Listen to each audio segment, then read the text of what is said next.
வணக்கம். தேசம் சிறப்பு செய்திகளுக்காக நான் உங்கள் ரேவதி குணாலர். ஆசிரியர் தினத்தில் இந்திய ஆசிரியர்கள் கௌரவிப்பு. ஈப்போ மாநகரில் நடைபெற்ற தேசிய நிலையிலான ஆசிரியர் தினத்தில் இந்திய ஆசிரியர்கள் கௌரவிக்கப்பட்டனர். இவர்களில் கங்கார்புழை தமிழ் பள்ளியைச் சேர்ந்த டாக்டர் கோமதி சங்கரன் கௌரவிக்கப்பட்டார்.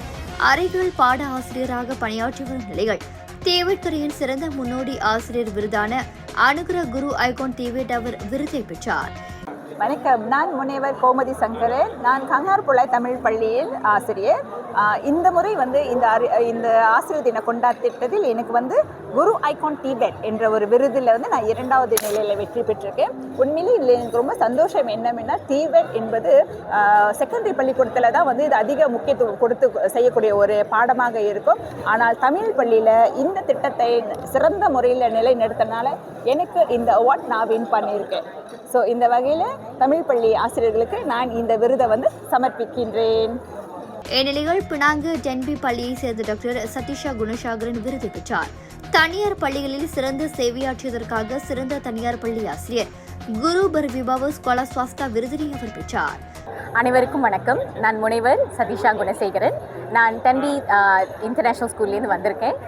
எனக்கு ஆசிரியர் தினத்தன்று இந்த மிகப்பெரிய விருது கொடுத்துருக்காங்க. இதற்காக கல்வி அமைச்சுக்கு மிகுந்த நன்றியை தெரிவித்துக் கொள்கிறேன்.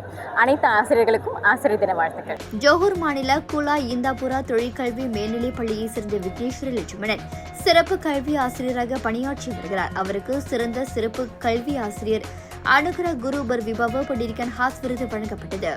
கிளாந்தான் கோத்தாபாரு ஆசிரியர் பயிற்சி கல்லூரிகள் விரிவுரையாளராக டாக்டர் பானுரமணன் புதுமைமிக்க கல்வி சேவைக்காக ஐகான் புதுமை ஆசிரியர் அனுகிரக ஐகான் குரு இனோவேட்டிவ் விருதை பெற்றார்.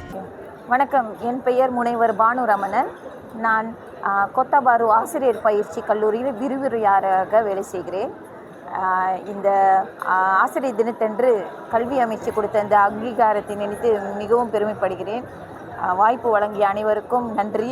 நான் கற்ற தமிழ் பள்ளி மஹ்மட்டின் தமிழ் பள்ளி மற்றும் லாடாங் வெல்லஸ்லி தமிழ் பள்ளி, இதுக்கு முக்கியமாக நான் நன்றி கூட கடமைப்பட்டேன். நன்றி. கோலாஸ்லங்கூர் வாசிகர் தமிழ் பள்ளியை சேர்ந்த சதீஷ்குமார் குவாங்லியோங் யி கல்வித்துறையில் சிறப்பான அர்ப்பணிப்பை வெளிப்படுத்தியதற்காக அனுகிரக அடிகுரு விருதால் கௌரவிக்கப்பட்டனர்.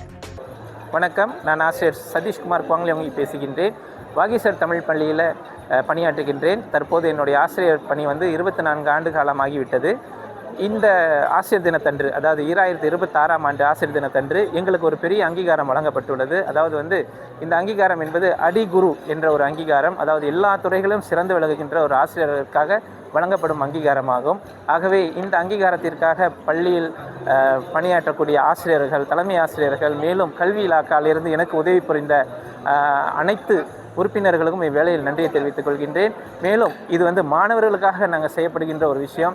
மாணவர்களை முன் கொண்டு வந்த ஒரு விஷயத்திற்காக எங்களுக்கு இந்த அங்கீகாரம் வழங்கப்படுகின்றது. அவ்வேளையில் மலேசிய கல்வி அமைச்சுக்கு நாங்கள் நன்றியை தெரிவித்துக் கொள்கின்றோம். நன்றி, வணக்கம். இத்துடன் இன்றைய செய்திகள் நிறைவடைகின்றன. மேலும் பல ஆன்மீக செய்திகளை தெரிந்து கொள்ள தேசம் டிவி மலேசியா யூடியூப், டிக்டாக் மற்றும் இதர சமூக வலைத்தளங்களை பின்தொடருங்கள். உங்களிடமிருந்து விடைபெறுவது நான் உங்கள் ரேவதி குணாலன். மக்களோடு தேசம், தேசத்தோடு மக்கள். நன்றி, வணக்கம். ஒரு வீட்டுக்கு ஒரு பட்டதாரி எனும் நிலை போய் ஒரு வீட்டுக்கு பல மருத்துவர்களை உருவாக்கும் நடவடிக்கையில் இறங்கியுள்ளது எய்ம்ஸ் பல்கலைக்கழகம். இந்திய மாணவர்களின் எதிர்காலத்திற்கு அடித்தளம் அமைக்கும் எய்ம்ஸ் பல்கலைக்கழகம் MIED வழி மாணவர்களின் பொருளாதார பிரச்சனையை கல்வி உபகார சம்பளம், கல்வி கடனுதவி மூலம் தீர்த்து வைக்கிறது. எய்ம்ஸ் பல்கலைக்கழகம் தரத்தில் உயர்ந்தது, போதனைகள் சிறந்தது, மாணவர்களுக்கு நிலையானது. இன்றைய நாடுகள் எய்ம்ஸ் பல்கலைக்கழகம்.